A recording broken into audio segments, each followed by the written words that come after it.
Hello everybody, my name's Lewis Watson, and this is me singing my song Once Before for the beat.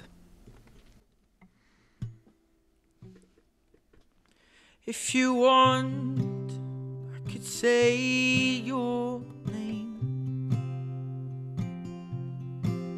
Hold our breath so we'll feel again. I don't know if I sacrifice the weeks that I've spent holding on by a single thread,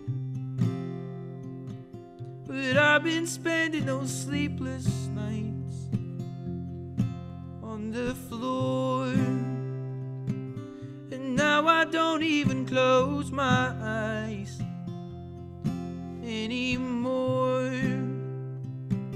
And I don't want it to happen twice, 'cause we've been here once before.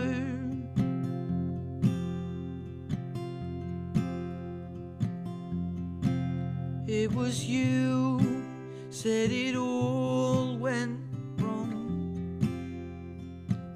Well, we were just fine yesterday. Today you're gone, but now at a second glance you wanted a second chance, but I can't. I'm afraid that I'm not that strong, but I've been spending those sleepless nights on the floor. Now I don't even close my eyes anymore, and I don't want it to happen twice, 'cause we've been here once before.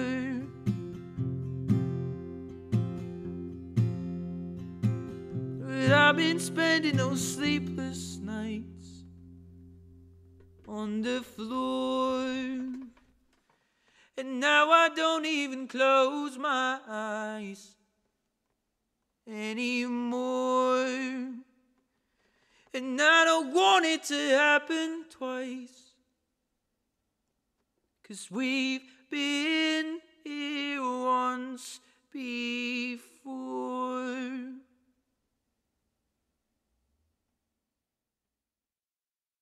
We've been watching you from afar, watching you on YouTube mostly, actually, along with millions of other people.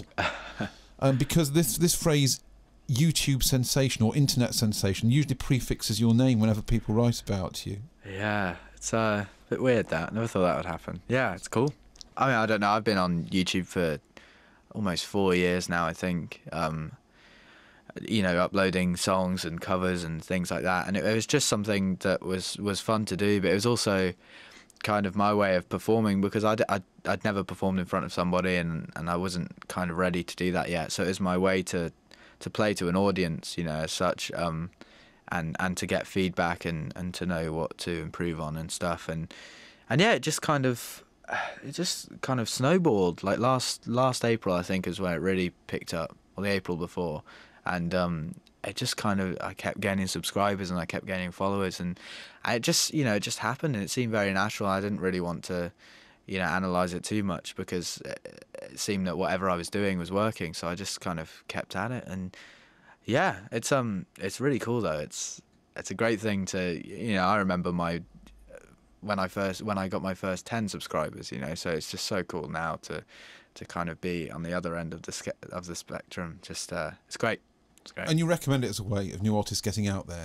Definitely. I mean, I think people are silly if they don't use it. It's so easy to use, and you can do everything yourself, and it's just kind of a way of you presenting yourself to lots of people in a very quick way. You know, I definitely still recommend the live stuff and stuff like that, because whilst I was doing the internet stuff, I was also playing open mics, and and it's a great foundation to build because you get networking with like promoters, local promoters and stuff like that, and you get on bills, and it's a great way to kind of make the pincer movement and do both things. But yeah, the internet is just great, and it's so handy, and I think that my generation's so lucky to have that, you know, rather than knocking on labels' doors and sending CDs and stuff, which is still cool, obviously, but it's just better to make a statement, I think, and that's what the internet helps you do. So you were there singing to a camera for a while. Yes. And then you presumably took the first tentative step towards performing in front of a real crowd. Do you remember the first gig that you did in front of an audience? I do, yeah. My dad and my stepmom actually kind of forced me to do it. I didn't want to do it at all. I just got really nervous thinking about it, and it was kind of that thing where I was just like, I don't want to mess up. You know, if I'm doing it in front of a camera, I can start again, and it was that kind of thing. But yeah, I remember it was at Brasenose Arts College in Oxford, and they had an open mic, and I played to 52 people, and yeah, it was really good. I was meant to play 3 songs, and I got to play 4, which is really nice. And as soon as I stepped off stage, I just wanted to do it. And I think I played an open mic almost every day for like 4 or 5 weeks, I think. I just loved it, and it was kind of getting used to that feeling of being in front of people and presenting yourself and being kind of vulnerable. It was nice, you know. It was a thrill, and I loved it, and I still do love it. So, yeah. And this song's called Into the Wild. I hope you like it.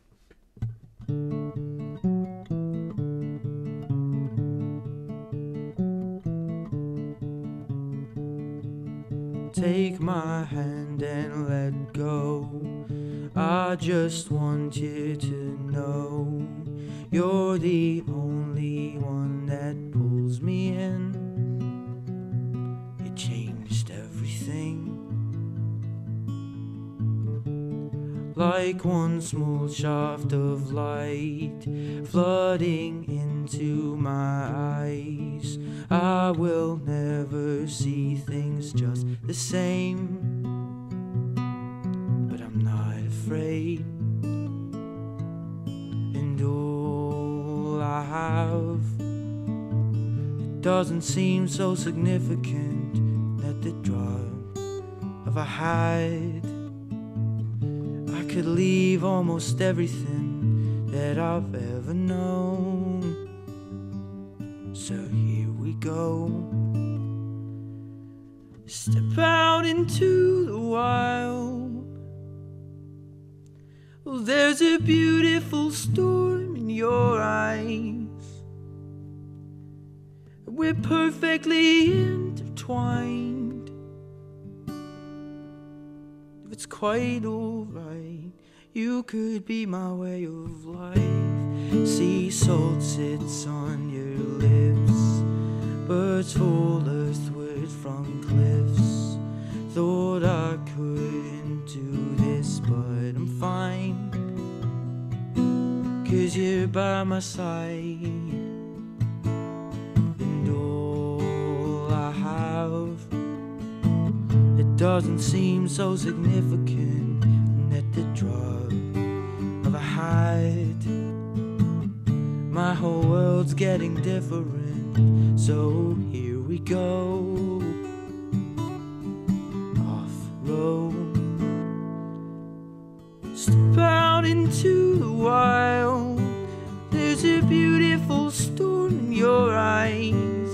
We're perfectly intertwined.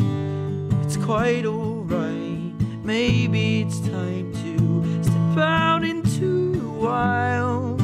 Oh, there's a beautiful storm in your eyes. We're perfectly intertwined. It's quite alright. You could be my way of life.